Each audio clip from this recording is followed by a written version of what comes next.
नरेंद्र नगर गांव में शालिनी अपने बेटे राकेश और अपनी नई नवेली बहू लीला के साथ हंसी खुशी रहती थी। कितनी अच्छी बहू मिली है मुझे, ये सब भगवान की दया से हुआ है। पढ़ी लिखी और समझदार भी है। इतनी जल्दी घर को संभाल लिया, बहू तो बड़ी समझदार है। तीनों खुशी खुशी रहा करते थे।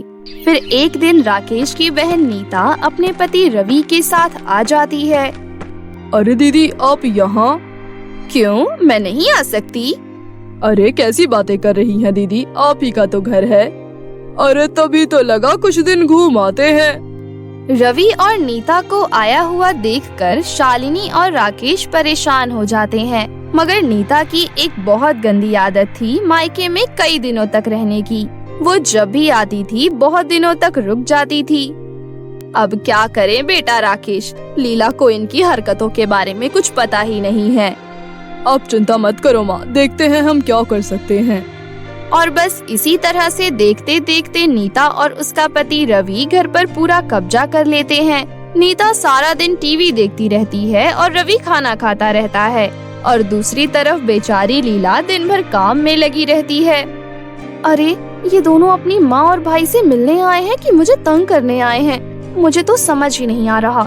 मैं जाकर माँ से ही बात करती हूँ। इसके बाद लीला शालिनी के कमरे में जाती है और फिर शालिनी से कहती है, क्या हुआ माँ जी, आप अपने कमरे में क्यों बैठी हैं? तो क्या करूँ बेटा, दामाद हर वक्त हॉल में बैठा रहता है, मैं तो बाहर भी नहीं जा पाती। माँ जी ये लोग कब तक जाएंगे? अरे राम ही जाने बेटा। और फिर रात में राकेश लीला से पूछता है, अरे क्या हुआ लीला, तुम परेशान लग रही हो? आपकी बहन कब तक यहाँ पर रहेगी?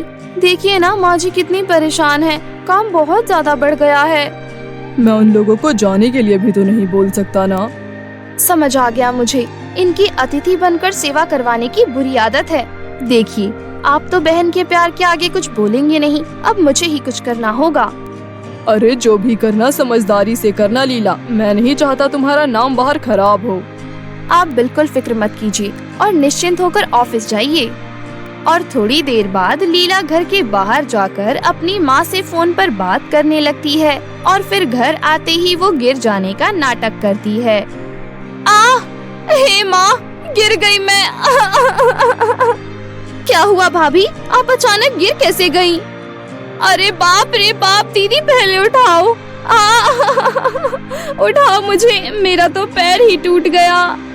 और फिर सब मिलकर लीला को उठाते हैं और उसे बिस्तर पर लिटा देते हैं। लीला बार बार उठने का नाटक करती है मगर उठ नहीं पाती।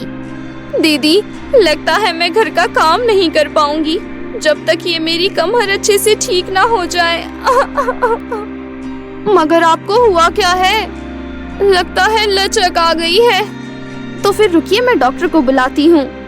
अरे नहीं दीदी, कुछ दिन तक मैं अपने आप ठीक हो जाऊंगी, आप तो बस आज शाम का खाना बना दीजिए। अच्छा ठीक है भाभी, मैं बना दूंगी आज शाम का खाना।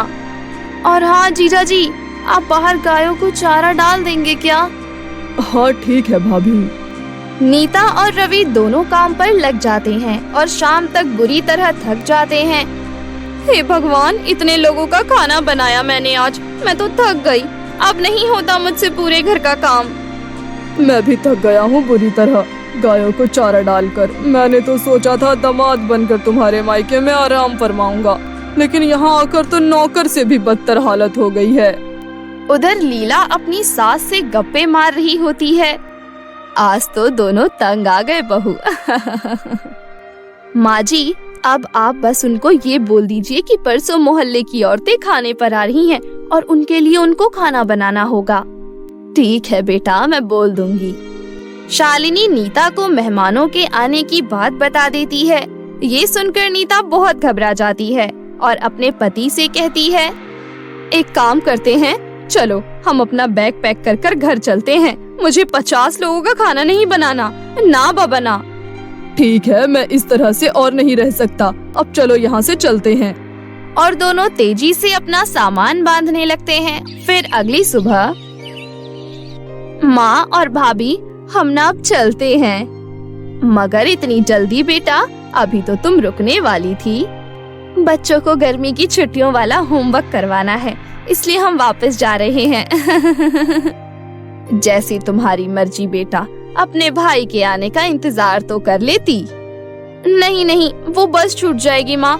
रुक तो जाती, मगर सासू माँ का फोन आ गया है, अब तो जाना ही पड़ेगा। आप अपना ध्यान रखिएगा भाभी। ठीक है, मगर आती रहना दीदी, तुम आती हो तो घर में अच्छा लगता है।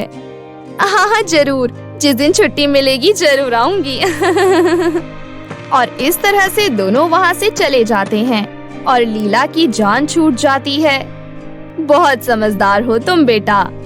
नहीं नहीं माँ जी, ऐसी कोई बात नहीं। वो मेरी बेटी है, मगर फिर भी इस घर को अपना घर नहीं समझती।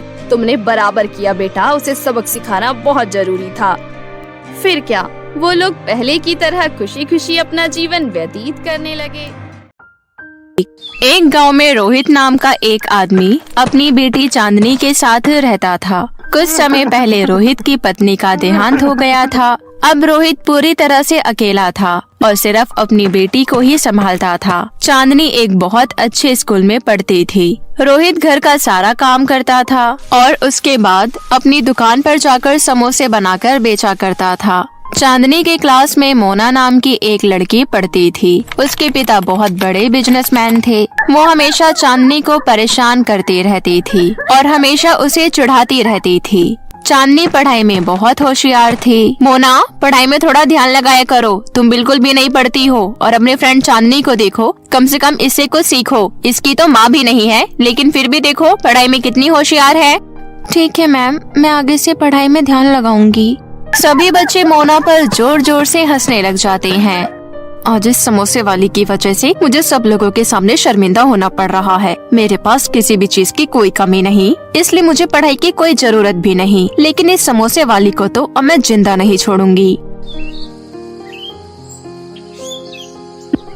अगले दिन चांदनी स्कूल जाती है। क्लास के रास्ते में मोना अपने कुछ दोस्तों के साथ खड़ी हुई थी।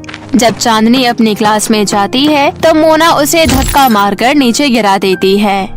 अरे, तुम मुझे धक्का क्यों मार रही हो? मैं तुम्हारी शिकायत टीचर से करूँगी। अरे जा जा, मैंने तुझे कोई धक्का नहीं दिया, तू खुद गिरी है, समझी? थोड़ा देखकर चला कर। तुम सब बताओ, क्या मैंने समोसे वाली को धक्का दिया? नहीं नहीं, मोना ने धक्का नहीं दिया। सुन लिया तूने, मैंने तुझे कोई धक्का नहीं दिया। अब तू जैसे चाहे उसे बता सकती है, तेरी बात पर कोई विश्वास नहीं करने वाला। सभी बच्चे चांदनी पर हंसने लग जाते हैं। ऐसा क्यों देख रही है, मुझे खाएगी क्या? गुस्से में चांदनी वहाँ से चली जाती है। पकड़ तो देखो, इस समोसे वाली की कितनी भरी पड़ी है। तुम बिल्कुल सही बोल रही हो, हमें इसकी अकड़ निकालनी होगी। मैंने भी इसको जमीन पर लाकर नहीं पटका तो मेरा नाम भी मोना नहीं। कुछ दिनों बाद मोना का जन्मदिन था। उसके घर में बहुत ही अच्छी सजावट हो रही थी। Happy birthday to you, happy birthday to you, happy birthday, happy birthday, happy birthday to you. Oh wow, कितनी अच्छी सजावट कराई है आपने डैड। अरे बेटा, आज शाम को हम शहर की सबसे बड़ी पार्टी आयोजित करेंगे। हर कोई उस पार्टी को देखता ही रह जाएगा। तुम चाहो तो अपने दोस्तों को भी बुला सकती हो। मोना अपने स्कूल जाती है। अरे सुनो सब, आज शाम को मेरे घर में मेरी बर्थडे पार्टी है। शहर की सबसे बड़ी पार्टी होने वाली है, इसलिए तुम सभी आज शाम को जरूर आना। और सुन समोसे वाली, तू भी जरूर आना। ठीक है मोना, मैं जरूर आऊंगी। और हाँ, जरा अच्छे कपड़े पहनकर आना। अपनी ना सही, कम से कम मेरी इज्जत का ख्याल रखना। शाम को चांदनी तैयार होकर मोना के बर्थडे पार्टी में जाती है। वाओ, कितनी बड़ी और कितनी सुंदर पार्टी है। ऐसी पार्टी तो मैंने आज तक नहीं देखी। तभी वहाँ पर मोना आ जाती है।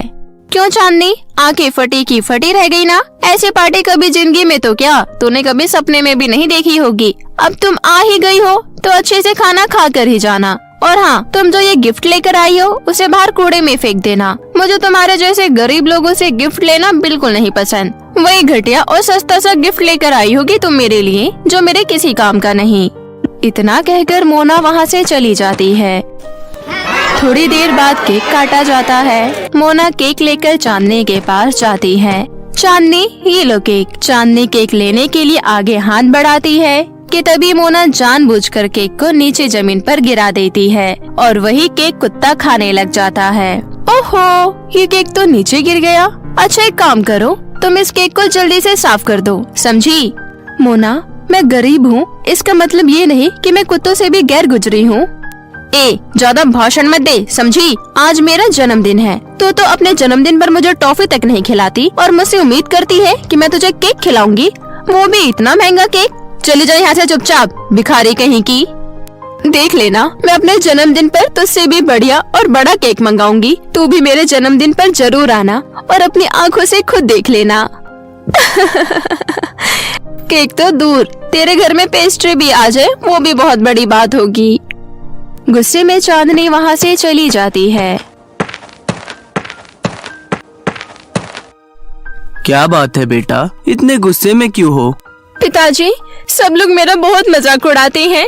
कुछ दिनों बाद मेरा भी जन्मदिन है, क्या आप मुझे एक बड़ा से केक और एक नई ड्रेस नहीं लाकर दोगे? मैं भी अपने दोस्तों को दिखाऊंगी कि मेरे पापा भी किसी के पापा से कोई कम नहीं है। आप मेरे लिए केक लेकर आएंगे ना पिताजी? बस इतनी सी बात, तुम चिंता मत करो बिटिया, मैं तुम्हारे लिए बहुत ही बड़ा और बहुत ही खूबसूरत केक लेकर आऊंगा। कुछ दिनों बाद।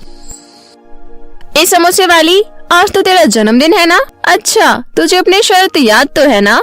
हाँ, मुझे सब याद है। आज मेरे पिताजी को बहुत सारे समोसे का ऑर्डर मिला है। उसके बाद मेरे पिताजी बहुत सारे पैसे लेकर आएंगे और उन पैसों से मेरे लिए एक बहुत बड़ा केक लाएंगे। शाम को तुम भी आना और केक खाकर ही जाना।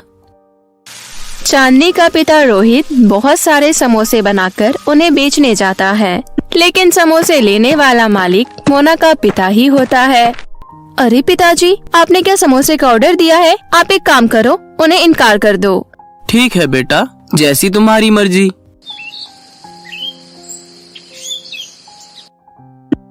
थोड़ी देर बाद रोहित समोसे लेकर आता है। ये लीजिए भाई साहब, गर्मा गर्म समोसे, और मुझे मेरे पैसे दे दीजिए।